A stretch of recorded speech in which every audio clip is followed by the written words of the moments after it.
Василиса не хотела вылезать из старого бабушкиного сундука, который стоял в сенях. Они с мамой играли в прятки. Женщина уже пару раз прошла мимо сундука и не догадывалась в него заглянуть. Девочка и сама раньше никогда сюда не пряталась. Только сегодня ей пришла в голову идея залезть в этот старый сундук. Даже пауки, которые бегали туда-сюда, не испугали девочку. Мама часто играла с дочкой в разные детские игры, то в прятки, то в догонялки. Не обходили стороной и дочки матери с куклами и пупсами. Василисе особенно нравилось, когда мама была дочкой, а она исполняла роль мамы.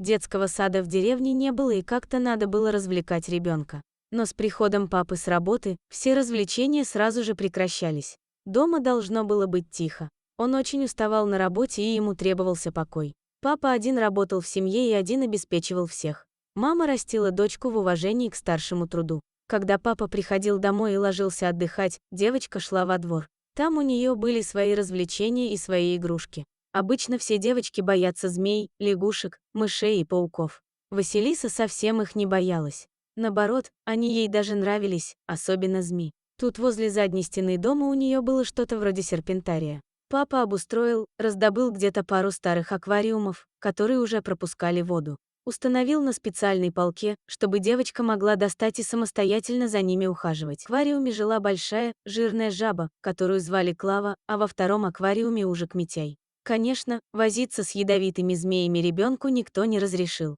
Жабу Клаву мама не разрешала брать на ручки. От нее могли пойти прыщи и бородавки. А вот уж Митяй был совсем ручной. Иногда ей даже казалось, что он на свое имя откликается, хотя она знала, что ужик не слышит. Так и проходило время в деревне. В этом году Василиса должна была пойти в школу. Слава богу, школа в деревне была своя, и не надо было ходить в другую деревню или поселок за несколько километров. Только никому не разрешай называть себя Васькой. «Ты Василиса, и никаких разговоров», — говорила мама. «А если все равно будут называть?» — спрашивала девочка, «а ты не откликайся, даже головой не поворачивай. Они и привыкнут. Все в твоих руках. Как сама себя поставишь, так с тобой и будут обращаться», — сказала мама. А пока беззаботное детство продолжалось, можно было еще целое лето бегать, купаться, ловить ужей в лесу и играть с мамой в прятки. Ничто не предвещало беды. «Василиса, дочка, где ты в конце концов? Я уж избегалась вся. Надо и дела делать», — сказала мама и присела на крышку того самого сундука, где пряталась девочка. Присела, наклонилась в сторону, повалилась, да и умерла. Василиса хотела выбраться и крикнуть: «Мама, мама, я здесь», а ты не догадалась. Но крышку сундука было никак не открыть. Девочка чувствовала, что произошло что-то неладное, но поделать ничего не могла.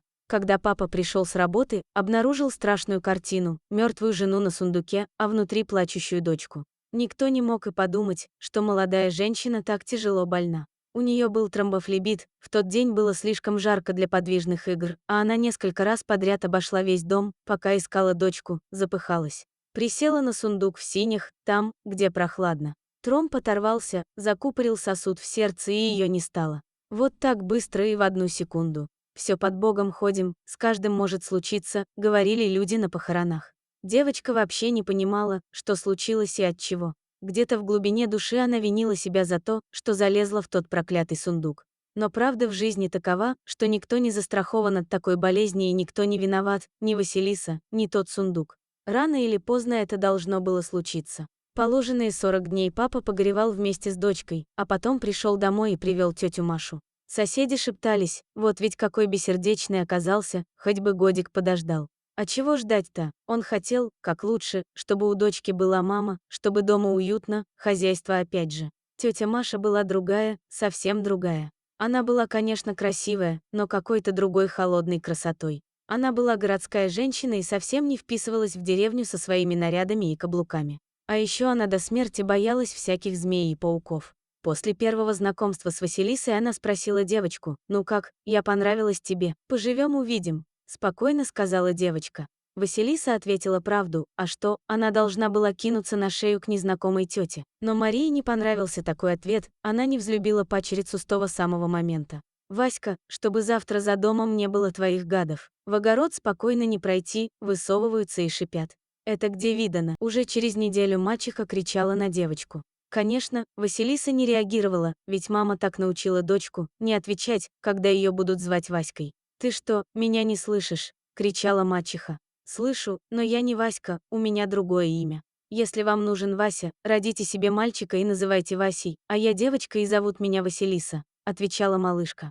Конечно, при отце Маша была нежна, как овечка. Она откровенно ябедничала на девочку и рассказывала все, как ей было удобно. «Представляешь», — говорила она, — «так и сказала мне, роди своего ребенка и тогда приказывай. Совсем не хочет помогать. Нет, ну я понимаю, что я ей не родня, но она совсем не идет на контакт», — жаловалась Мария отцу девочки, который был теперь ее мужем. А какой тут может быть контакт, если она специально называла девочку Васей или Васькой? В отсутствие папы, разумеется. Мачеха настояла, чтобы Василиса избавилась от своих питомцев.